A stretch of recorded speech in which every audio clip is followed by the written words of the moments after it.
what is your accusation? What happened? Because there is a certain level of ambiguity around what exactly happened. So the first question is, did you had a valid visa, ma'am, when you came to this country?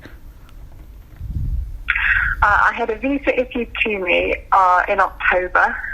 It was for a 12-month period. I left my home on Thursday, and I was due to travel on Sunday to Delhi.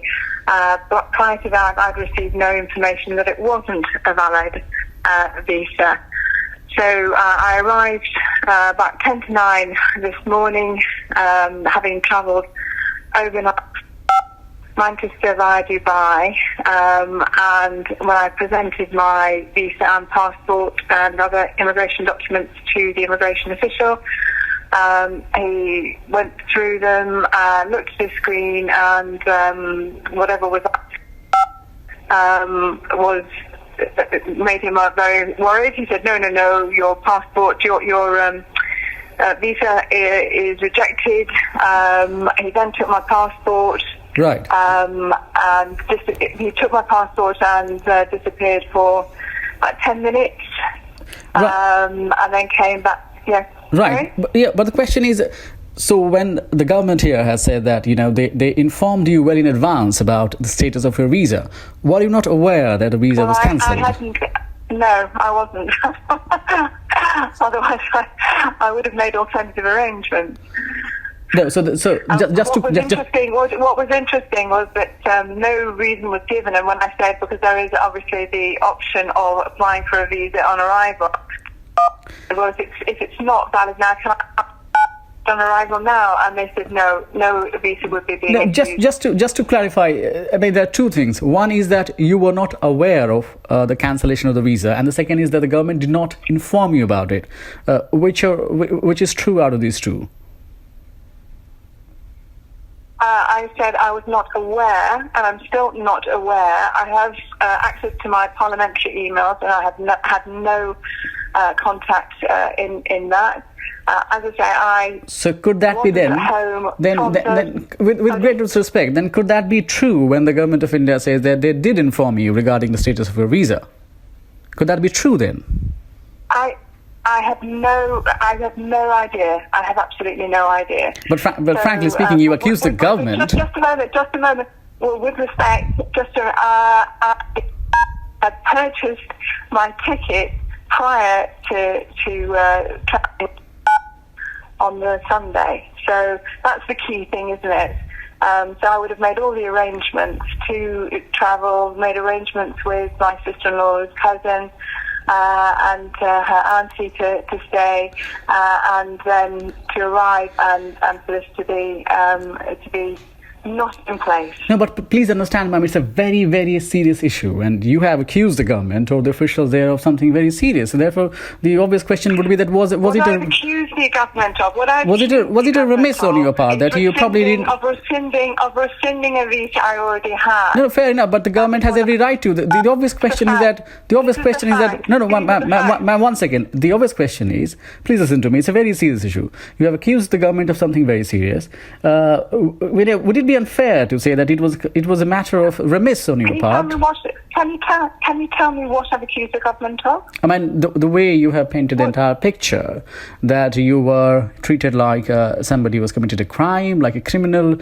I mean, it's not. It's not the. With all respect, ma'am, it's not the mistake, ma'am. No, I'm sorry, ma'am. It's sorry. not the mistake of the officer. If you want this to be a fair and transparent interview, that is exactly how I was treated. What you have tried to say is that in terms of the rescinding of the visa, that's not actually happened. That has happened. No, I'm just asking you a simple question. No, I just wanted to. No. 1 second, ma'am. You're factually incorrect. I'm really sorry. You're factually incorrect. I'm just trying to understand. Ma'am, that is there a possibility that the government? Hang on, ma'am. The visa was rescinded. If we both speak at the same time, nothing will be heard. I arrived with what I thought was one second, ma'am. visa that was I'm just. valid. We get it. And then I was treated appallingly. Ma'am, it is. Ma'am, one second. Okay, I have a question for you. Say you were in the government tomorrow. You're the foreign secretary. I'm an Indian. If I go to United Kingdom and if my visa is cancelled or rescinded, what is the treatment I would get? Could you just give us a sense of that? I would probably send to a detention centre. I have no idea. Well, I'll tell you why, ma'am. Because I've lived in England. I have lived in England, and I know how the people are treated without visa there. I hope it will be better. And a friend. But if we are meant to be friends as a nation, friends better than that. Especially a member of a parliament, whether that's an Indian parliament or a British parliament. I hope that we will treat them a lot better than that. No, but then again, the question would be why sort of VVIP treatment to a member of parliament? I mean, what is so special about the member of parliament? I mean, if one has to come to a country, there has to be a law that has to be abided by. The issue is that we are representatives of our people. Yeah, but on the basis of law... If you are going to treat representatives of the people in a way who are meant to have an official relationship... No, but there are ways of... There are certain ways. I mean, so again, the reason that I started this session by questioning regarding certain level of ambiguity is that a possibility that you were informed but we were not aware, and therefore putting the blame on the officer who met you, who is of course doing his or her duty, it's quite unfair, isn't it? How I was treated. It was how I was treated.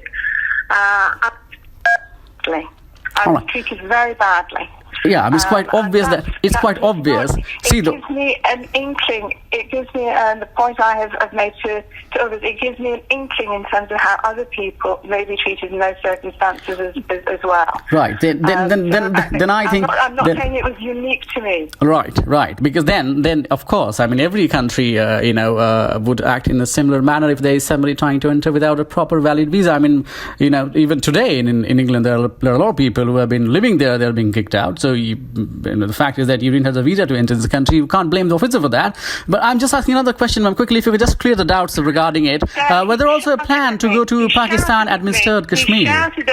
He shouted at me and told me to come here. Is there a plan? He shouted at me and told me to come here. But I didn't. I said, well, where are was we there going? I queried that. He shouted again. All right, ma'am. And then I was put in. No, but why were you going to Pakistan-administered Kashmir as well? In a cordoned-off area. Then I was put in a cordoned-off area that had deportee cells. That's a normal procedure, ma'am. That's a normal procedure. I'm sure you understand, as a member of parliament, that if somebody is trying to enter the country without a valid visa, they would be certainly, sort of made to stay in the cordoned-off area. I have never seen.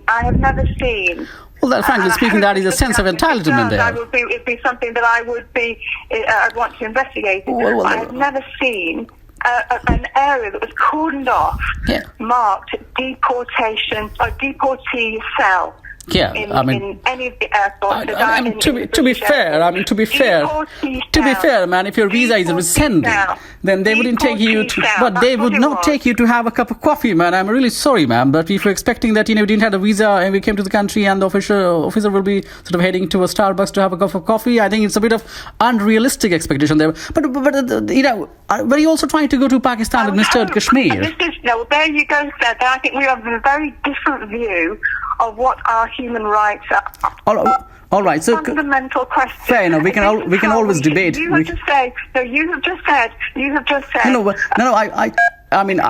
hope you work towards. I hope you work towards the immigration policy of your own country. And the human rights abuses there. But let me ask you this question, ma'am: is it true that you were going to Pakistan-administered Kashmir? If you could just give us a sense of that. Yes, I am meant to be going to Pakistan, and I wondered, to be honest, if this was part of the issue, why my visa has been rescinded. So I'm due to go to Pakistan as chair of the all-party group for Kashmir. As part of my responsibility and the role of the group, which is to monitor the human rights of of Kashmiri people, both in Azad Kashmir. You'll be aware of the UN report in 2018 and 2019 of the human So rights. did you misinform the people in that case by saying that it was just meant to be a tour to meet your family members? Would it be unfair to say that? To India, but unfortunately the Indian High Commission hasn't. No, but would it be unfair again to say that you misled the people, ma'am, when you said that you were here just to meet the family, but the plan was actually to go to the Pakistan administered Kashmir so that you could actually rake up the Kashmir issue? Isn't that correct?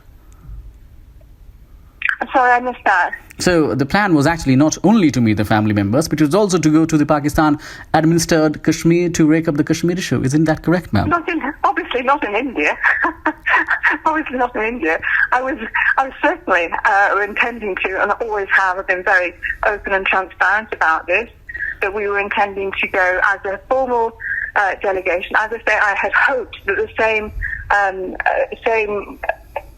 opportunity would have been afforded to us to visit Jammu and Kashmir. Yeah, but see, this is the thing, ma'am. By the Indian High Commission. But on one, see, this is. Having said that, the Pakistani High Commission have afforded me. Well, I mean that is their choice. I mean that is a choice. If Pakistan is willing to invite people without having a valid visa, I don't know about Pakistan. I don't speak for them. I have no idea how they operate. But we certainly, as a country, would have certain laws. I'm sure you have certain laws in your country. The thing is, sir, they have afforded me a visa. I thought I had a visa from the Indian authorities. Good luck. But obviously that has been rescinded. Good luck, ma'am. Good luck going to Pakistan there. But I hope that next time when you take a stand on the issue, you are aware that the facts are correct. Because in this case, it's clearly a case of remiss. Probably you missed the email and then blame the government for that. I left my home and my office on Thursday, the 13th of February. I had no communication from the Indian authorities. Yeah, but how is the Indian authority responsible for that? It's a very simple and genuine question. How tomorrow if the British High Commission sends me an email, and if I am not aware of that, I can't blame the British Commission for that. 48 hours. Do you think it is adequate? Let me finish. Do you think it's adequate that there was less than 48 hours notice before applying to have a visa rescinded, if that is what has happened? Do you think that's adequate? No, so but you are saying that you were not aware, and now you are saying that 48 hours before you were informed about it. Absolutely. So what you were saying that I had no access to my emails from Thursday, and you. But this is again not the mistake of the Indian government, ma'am. If you hang on, ma'am. It's not acceptable to have less than 48 hours. Ma'am, if you did not, ma'am, with all respect, if you did not have access to email, that is not the problem of the government of India. How is the government of India responsible for that? I mean, we can't provide you with a phone, email, laptop, for God's sake.